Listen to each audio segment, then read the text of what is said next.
Hello student, स्वागत है आप सभी का कक्षा 12वीं फिजिक्स के इस नए लेक्चर क्लास में, जिसमें हम लोग पढ़ रहे हैं क्या स्थिर वैद्युतिकी। और आज मैं आप लोगों के लिए लेके आया हूं बहुत ही इम्पोर्टेंट टॉपिक, गॉस का नियम। पिछले वीडियो में हम लोगों ने विद्युत फ्लक्स के बारे में पढ़ा था और विद्युत फ्लक्स का कितना ज्यादा महत्व होता है गॉस के नियम में, उसको हम लोग देखेंगे। चलिए चालू करते हैं। गॉस का नियम। गॉस का नियम क्या कहता है कि विद्युत क्षेत्र में उपस्थित कोई काल्पनिक पृष्ठ, हम लोग एक काल्पनिक पृष्ठ ले लेते हैं। ये मान लेते हैं एक पृष्ठ है।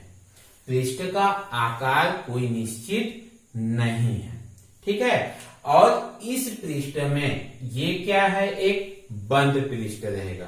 ध्यान रखिएगा कि गॉस के नियम में जो पृष्ठ होता है वो पूरी तरह से बंद पृष्ठ ही होता है। और इस बंद पृष्ठ को हम बोलते हैं क्या, गाउसीय पृष्ठ, ठीक है।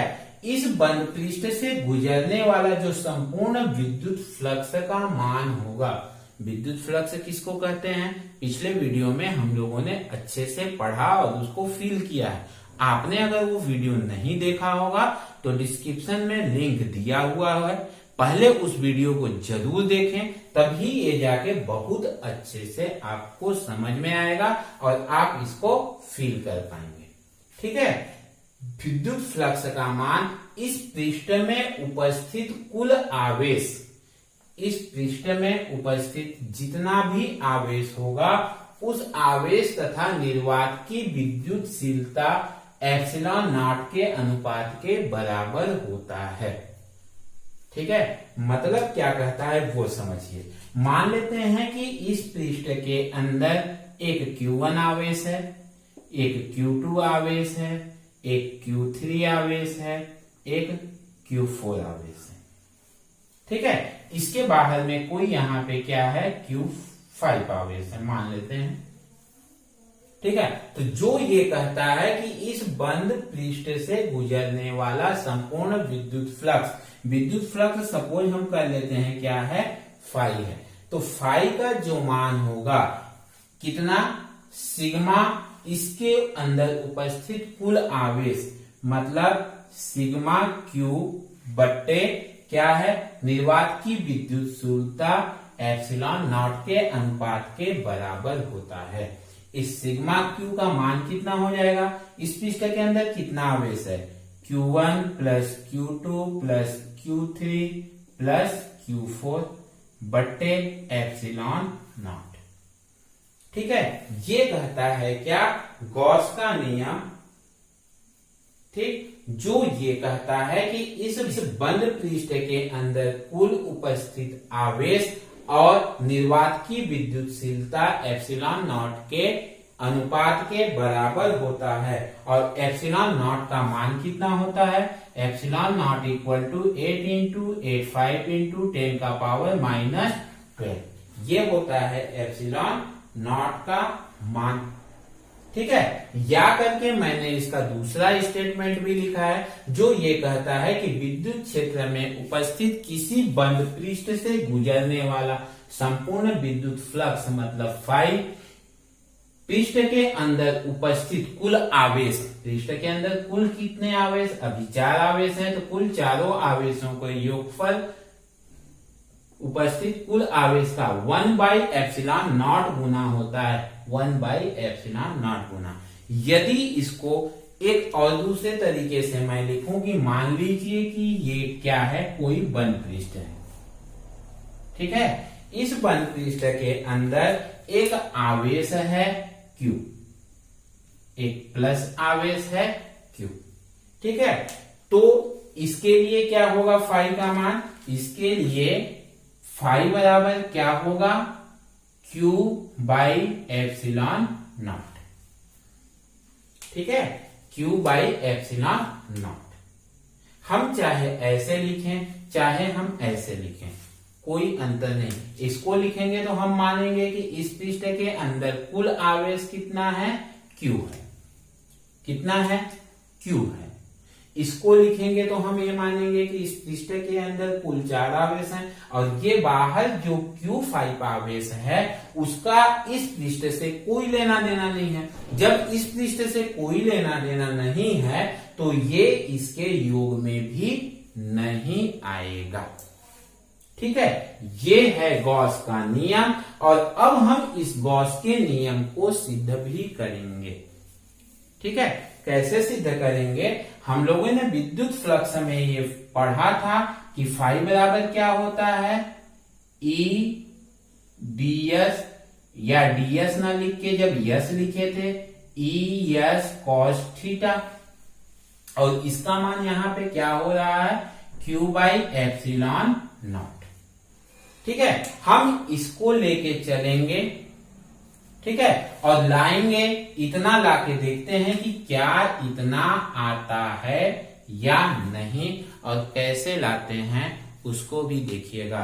मैं फिर से एक बार रिपीट करता हूं गॉस के नियम को कि इस नियमानुसार विद्युत क्षेत्र में उपस्थित किसी बंद पृष्ठ से, ध्यान रखिएगा गॉस का नियम मतलब पृष्ठ जो होगा बंद होगा।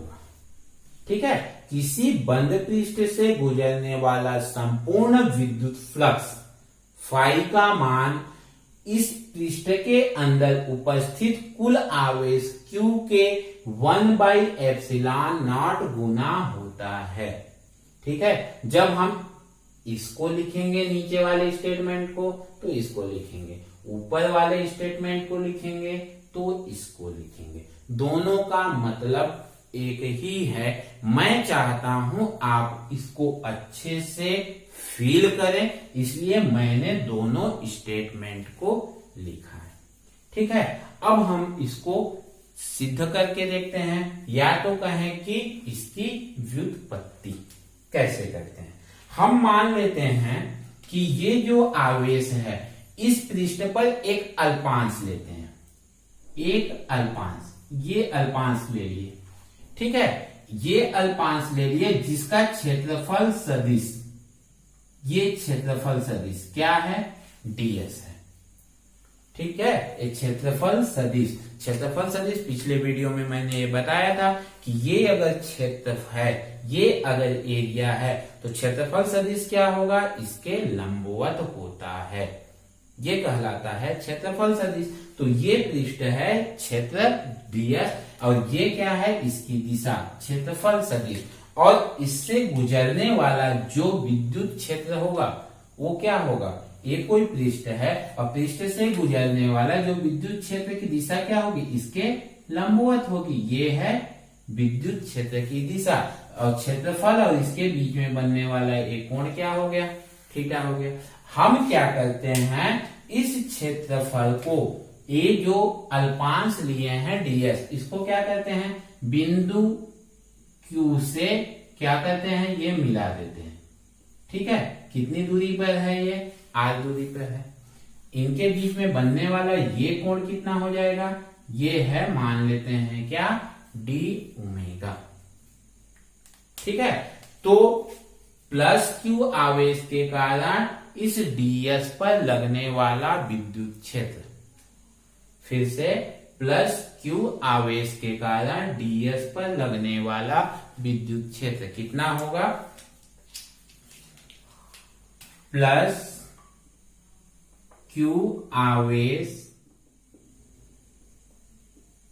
कितना हो जाएगा, विद्युत क्षेत्र E का मान क्या हो जाएगा, E बराबर होगा 1 by 4 pi epsilon not into क्या आवेश है, Q बाई दोनों के बीच की दूरी कितनी है, r स्क्वायर है। हमने विद्युत क्षेत्र वाले वीडियो में ये पढ़ा हुआ है। स्टूडेंट, एक एक चीज को अगर हमको फील करना है ना तो हमको हर वीडियो को आराम से देखना होगा और समझना होगा। विद्युत क्षेत्र वाला लेक्चर नंबर 5 और 6 वाले वीडियो को देखिए, तब आपको ये विद्युत क्षेत्र मिलेगा। अगर आप लोगों ने वो वीडियो नहीं देखा होगा तो प्लीज इस वीडियो को यहीं पे रोकिए और पहले उस वीडियो को देख लीजिए, डिस्क्रिप्शन में लिंक दिया हुआ है। क्लियर है, आगे बढ़ते हैं।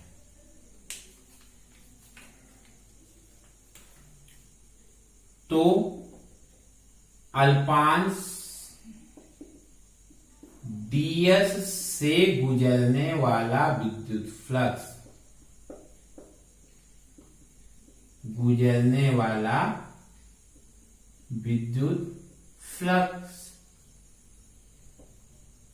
अब अल्पांश ds है तो इससे गुजरने वाला विद्युत फ्लक्स भी क्या होगा, कम ही होगा ना। उसको हम दर्शा देते हैं किससे, d फाई से। और d फाई का मान कितना हो जाएगा, पढ़े हैं हम लोगों ने क्या, E ds cos थीटा हो जाएगा इतना। E का मान यहां से रख देता हूं तो d फाई इक्वल टू क्या हो जाएगा, E का मान 1/4πε0 q/r² into ds cos theta हो गया इतना मान। अब आगे क्या होगा, d फाई बराबर 1/4πε0, q को अलग लिखता हूं, r² को इसके बटे में ले जाता हूं, ds cos θ/r²। मैंने क्या किया यहाँ पर, इस r² को इसके बटे में लिख दिया, यहाँ पर साथ में लिख दिया। ठीक है, ये क्या है, ये है घन कोण। ये क्या है, ये घन कोण, इनके बीच में बनने वाला ये क्या है, ये घन कोण। और घन कोण का मान मैंने पिछले वीडियो में बताया था, घन कोण d ओमेगा बराबर क्या होता है, ds cos θ/r²। ठीक है, ये हम लोगों ने पिछले वीडियो में पढ़ा हुआ है। तो ये किसका मान हो गया, d ओमेगा घन कोण का मान हो गया। तो इसके जगह पे मैं क्या रख दूं, d ओमेगा रख दूं, तो क्या हो जाएगा, ये d phi equal to 1/4πε0 q into d omega. ठीक है, इक्वेशन नंबर 1 हो गया इतना। ठीक है, फिर से देखिए, इस q आवेश के कारण r दूरी पर स्थित इस ds अल्पांश पर लगने वाला क्या, विद्युत क्षेत्र कितना होगा, E का मान 1/4πε0 q/r²। यही तो फॉर्मूला होता है। अब इस अल्पांश ds से गुजरने वाला संपूर्ण विद्युत फ्लक्स क्या होगा, d phi equal to E ds cos theta. ठीक है, अब E का वैल्यू यहां पे रख दिए यहां से। ठीक, R को फिर इसके बटे में अलग से लिखिए, जो क्या है, घन कोण का मान है। अब भी हमने क्या निकाला, सिर्फ इस अल्पांश से गुजरने वाला विद्युत फ्लक्स। हमको निकालना किससे है, इस संपूर्ण पृष्ठ से गुजरने वाला विद्युत फ्लक्स। फिर से हमको निकालना किसका है, संपूर्ण पृष्ठ। यही तो कहता है गॉस का नियम कि किसी बंद पृष्ठ से गुजरने वाला संपूर्ण विद्युत फ्लक्स। हमने तो अभी सिर्फ एक अल्पांश का निकालना है। तो अगर हमको पूरे पृष्ठ का निकालना है तो क्या करना पड़ेगा, इसका समाकलन करना पड़ेगा। हम लोगों ने पढ़ा है कि छोटे छोटे इन पृष्ठों को हम जोड़ तो नहीं सकते, तो उसको जोड़ने के लिए हम क्या करेंगे, हम इस पृष्ठ ये जो निकाले हैं अल्पांश के कारण उसका समाकलन कर देंगे। और जब हम समाकलन कर देंगे तो समाकलन करने से हमको पूरे का मान निकल जाएगा। करते हैं समाकलन, तो संपूर्ण पृष्ठ से गुजरने वाला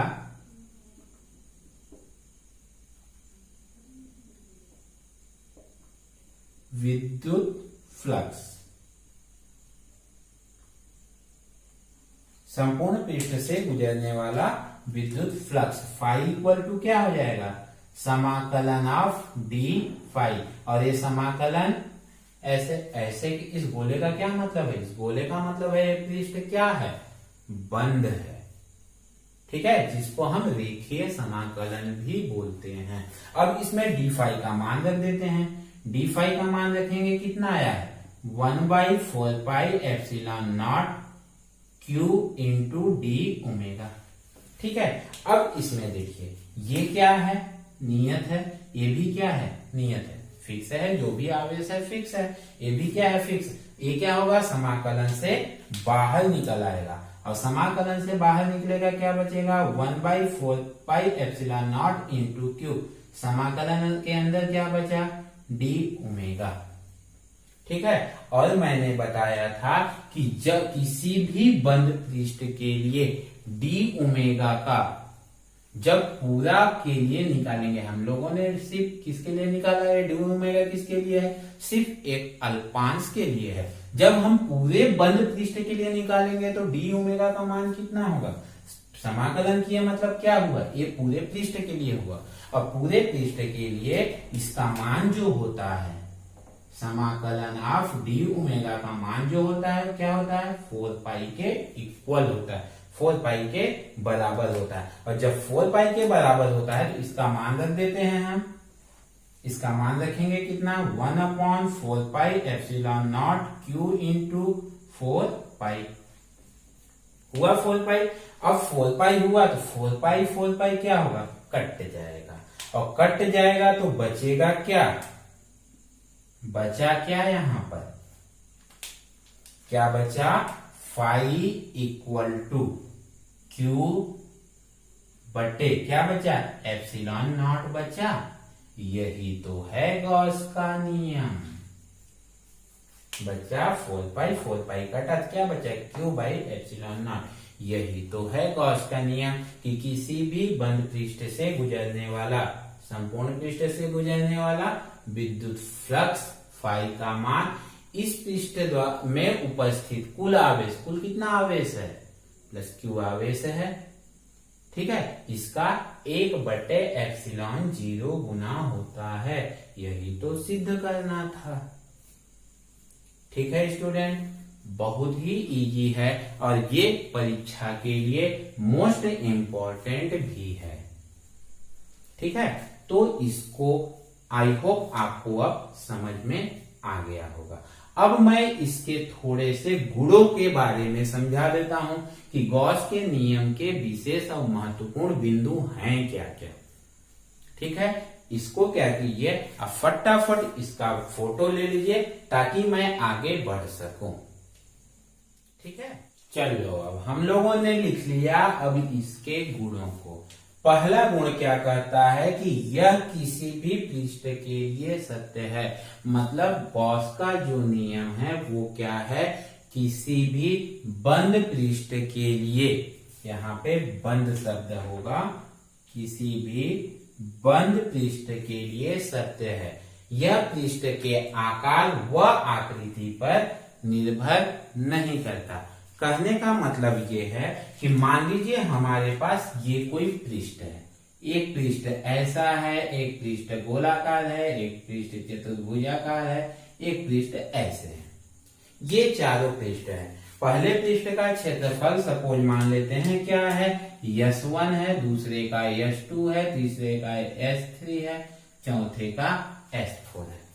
चारों पृष्ठों की आकृति क्या है, अलग अलग है, आकार क्या है, अलग अलग है। तो क्या कहता है कि यह मतलब फ्लक्स का मान जो है या गॉस का जो नियम है ये इसकी आकृति पर निर्भर नहीं करता। इसके लिए फ्लक्स का मान जितना होगा उतना ही इसके लिए होगा। कब, जब इनके द्वारा या इनके पृष्ठ में उपस्थित जो आवेश हो वो क्या हो, एक समान। मान लीजिए इसके द्वारा भी Q1 आवेश घेरा गया है, इसके द्वारा भी Q1 आवेश, इसके द्वारा भी Q1 आवेश, इसके द्वारा भी Q1 आवेश। ठीक है, तो S1 पृष्ठ के लिए जो फाई का मान होगा वो क्या होगा, Q1/ε0 होगा। ठीक है, φ1 ले देते हैं। S2 पृष्ठ के लिए φ2 बराबर क्या होगा, Q1/ε0 होगा, Q1 के बराबर ही तो है। इसके लिए भी φ3 बराबर क्या होगा, Q1/ε0, φ1 और φ2 के बराबर ही तो है। इसके लिए क्या होगा, φ4 इक्वल टू Q1/ε0। क्यों, क्योंकि सभी के द्वारा घेरा गया कुल आवेश क्या कहता है, पृष्ठ में उपस्थित कुल आवेश, तीनों में उपस्थित आवेश कितना है, ये एक समान है। यहाँ लिखा हुआ है कि कुल आवेश एक समान हो तो उससे गुजरने वाला विद्युत फ्लक्स भी क्या होगा, सभी का मान एक समान ही तो आ रहा है। ठीक है, मतलब ये कि यह किसी पृष्ठ की आकृति या आकार पर निर्भर नहीं करता। अगर उन पृष्ठों द्वारा घेरा गया कुल आवेश एक समान है तो उससे गुजरने वाला फ्लक्स का मान भी एक समान होगा। क्लियर है। दूसरा पॉइंट क्या कहता है, गाउसीय पृष्ठ में परिबद्ध आवेश की स्थिति पर फ्लक्स निर्भर नहीं करता। मतलब ये है कि मान लीजिए ये कोई दो पृष्ठ है, ठीक है। पहले पृष्ठ पर आवेश कहाँ है, यहां पर है, ठीक है। दूसरे पृष्ठ पर आवेश कहाँ है, यहां पर है। दोनों पृष्ठों में आवेश की जो स्थिति है वो तो डिफरेंट है ना, वो तो अलग अलग जगह पर है ना, इसमें यहां पर है, इसमें यहां पर है, लेकिन दोनों ही स्थितियों में आवेश की जो कुल मान है वो क्या है, बराबर है। मतलब आवेश की स्थिति पर फ्लक्स का मान निर्भर नहीं करता। इसके लिए भी फाई का मान क्या होगा, क्यू बाई एप्सिलॉन नॉट होगा, और इसके लिए भी फाई का मान कितना होगा, क्यू बाई एप्सिलॉन नॉट होगा। दोनों के मान तो बराबर ही आ रहे हैं। मतलब ये कि गाउसीय पृष्ठ से परिबद्ध आवेश की स्थिति कैसी भी हो, अगर आवेश का मान एक समान है तो फ्लक्स का मान भी एक समान ही होगा। ठीक है।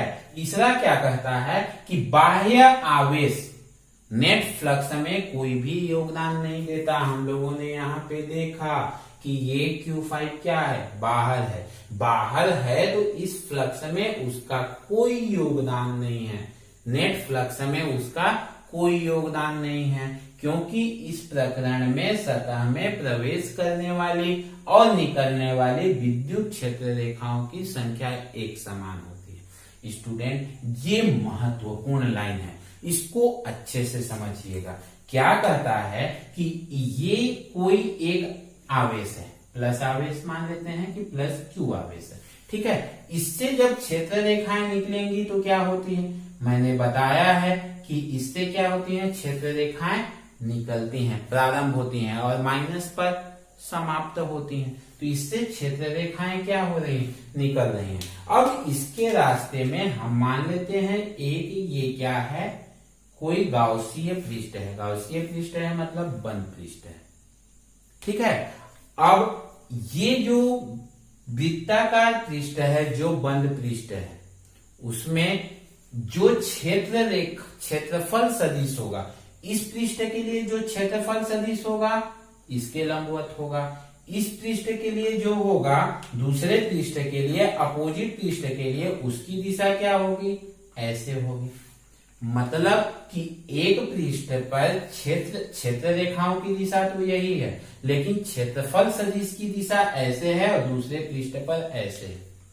मतलब ये वृत्तीय पृष्ठ है। अगर इस हथेली को देखिए कि इससे क्षेत्र रेखाएं क्या हो रही हैं, गुजर रही हैं, इधर से चल रही हैं, इधर पास हो रही हैं, ठीक है। तो इसमें क्या कर रही हैं, प्रवेश कर रही हैं और इस पे निकल रही हैं। लेकिन जब मैं इस पृष्ठ का क्षेत्रफल सदिश लूंगा तो इसकी दिशा ये होगी, लाल कैप के साइड ऐसे, ठीक है। और जब इस पृष्ठ का करूंगा तो इस पृष्ठ का क्षेत्रफल सदिश लाल कैप के साइड ऐसे होगा। दोनों के लिए क्षेत्रफल सदिश विपरीत दिशा में है, विपरीत दिशा में है। एक के लिए इधर है, एक के लिए इधर है। और जो विद्युत क्षेत्र की दिशा है वो क्या है, ऐसे है, इधर से ऐसे गुजर रही है। तो इस क्षेत्रफल सदिश के लिए विद्युत क्षेत्र और क्षेत्रफल सदिश क्या हुआ, अपोजिट डायरेक्शन हुआ। ये अपोजिट डायरेक्शन में है, विद्युत क्षेत्र की दिशा इधर है, क्षेत्रफल सदिश की दिशा इधर। तो इसके लिए जो थीटा का मान बनेगा वो क्या बनेगा, 180 डिग्री बनेगा। इन दोनों की दिशाएं क्या है, एक समान है, तो इसके लिए थीटा का मान क्या बनेगा, 0 अंश बनेगा, ठीक है। अब इस पृष्ठ के लिए देखिए, इस पृष्ठ के लिए सपोज φ1 निकालूंगा तो φ1 इक्वल टू क्या होगा, ES cos 180 degree. cos 180 degree का कितना मान होता है, -1 होता है तो ये क्या हो जाएगा -ES हो जाएगा। ये इस पृष्ठ के लिए है जिसमें क्या है अपोजिट डायरेक्शन में है। क्षेत्र विद्युत क्षेत्र की दिशा इधर, क्षेत्रफल की दिशा इधर, अपोजिट डायरेक्शन में। ये हुआ। दूसरा स्थिति इस पृष्ठ के लिए, इस पृष्ठ में विद्युत क्षेत्र प्रवेश कर रहा है, इधर से निकल रहा है, तो दोनों की गणना तो करेंगे ना। नेट फ्लक्स की बात की है तो दोनों को तो योग करेंगे। योग करेंगे तो φ2 इक्वल टू क्या हो जाएगा ES cos 0 अंश, ये वाला 0 अंश का मान 1 तो φ2 का मान कितना हो गया प्लस ES हुआ। अब नेट फ्लक्स निकालेंगे, फाई इक्वल टू क्या होगा φ1 प्लस φ2।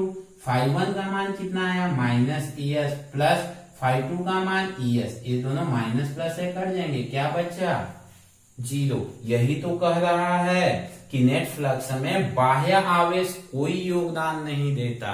कारण यही है कि एक पृष्ठ में प्रवेश करने वाली कुल क्षेत्र रेखाओं की संख्या, इस प्रकरण में सतह में प्रवेश करने वाली कुल क्षेत्र रेखाओं की संख्या और निकलने वाली क्षेत्र रेखाओं की संख्या, दोनों की संख्या क्या है बराबर है।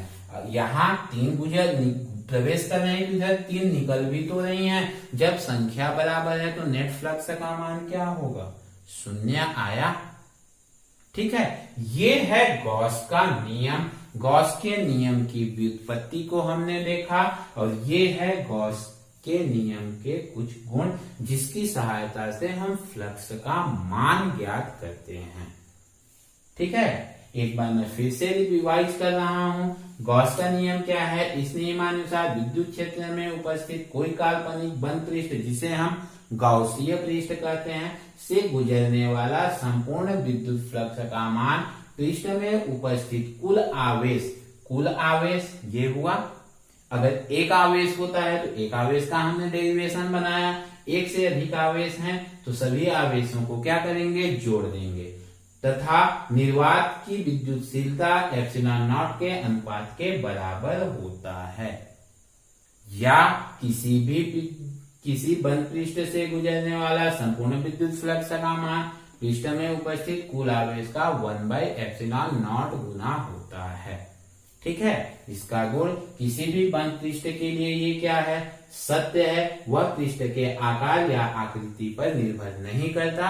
यदि किसी भी आकार या आकृति में समान आवेश है तो उससे गुजरने वाला विद्युत फ्लक्स भी क्या होगा एक समान होगा। ये हमने देखा। ठीक है, दूसरा क्या है, गाउसीय पृष्ठ में परिबद्ध आवेश की स्थिति पर फ्लक्स निर्भर नहीं करता। आवेश यहाँ हो यहाँ फ्लक्स का मान एक समान होगा। और तीसरा क्या है, बाह्य आवेश नेट फ्लक्स में कोई भी योगदान नहीं देता, क्योंकि इसमें प्रवेश करने वाली विद्युत क्षेत्र रेखाएं और इससे निकलने वाली विद्युत क्षेत्र रेखाएं एक समान होती हैं। ये कैसे होता है ये हमने देखा। ठीक है, आई होप आपको वीडियो पसंद आया होगा। तो कमेंट्स बॉक्स में जाके कमेंट्स जरूर करिएगा। आपके कमेंट्स से हमें और भी मोटिवेशन मिलता है। वीडियो को लाइक कीजिए, नए स्टूडेंट होंगे तो सब्सक्राइब कीजिए और अपने दोस्तों में शेयर कीजिए। आज के लिए बस इतना ही। Thank you for watching.